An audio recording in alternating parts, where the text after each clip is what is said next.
like we mentioned earlier at Ntufam that the means of transportation before the opening of routes was the river, and most of the transaction was done from this beach. And what beach is this now? Aningeje beach. And it was a very big settlement. Enyegueyé beach, Gran Kwa Falls. Yes, Gran Kwa Falls, something. And because all the canoes terminated, because if you go up, it's just the falls, the rapids, because of the rocks and so on.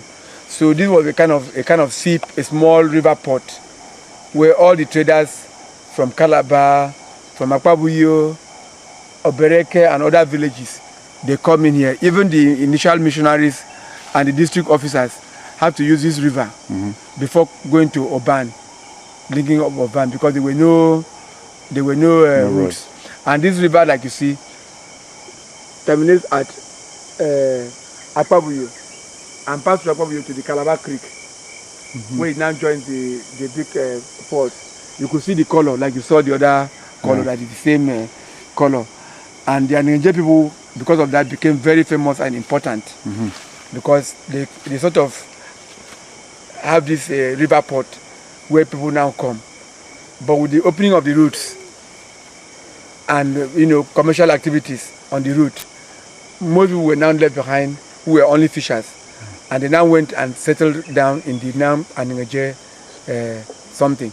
So the village moved from this beach, up the hill to the road. To the route. Yeah. Where you now see a lot of commercial activities. When did that happen? Things about 19th century, late 20th century. Okay. Because by 20th century I wasn't born. I was something.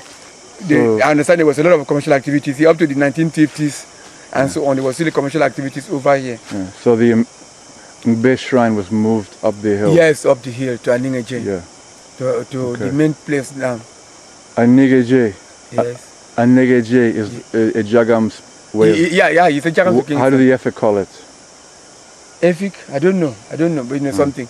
Because some people that migrated here also settled here in called Obutong. Some of them who came over there also came in here to stay as a fishing port. There was migration up and down the river. Yes, that's it. From the Ejagham, from the Cameroon part to Oban to this place. If you read a tabboard like they told you, or Shadow of the Bush. The Shadow of the Bush, and then the tabboard, and then Aden or P.O. Bassi. He also tried to make an attempt of giving you the chronicle of something. History says that some Oban immigrant came and took permission and climbed up that hill, the very long hill there, to form what they call Oban Okoroba.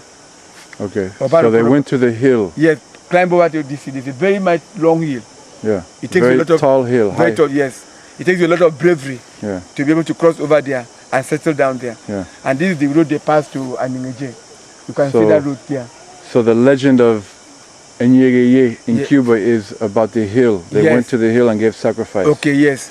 In fact, so maybe this is the hill. Yes, there's a very long, tall, mighty hill there. Yeah. Very long. Okay. You have to have a lot of energy to be able to climb up there. And what is it called, this hill? We call it Oban Okoroba Hill. Oban Okoroba Hill. Yes, that's it. Yes. So, very interesting. Wow, it's a beautiful place. Yeah, it's very, you could see it. People used to play here, all around here. You could see how you climb in here. And you also protected the people here. Because you cannot easily invade them. Nice and cool. Yes, yes. Okay, thank you.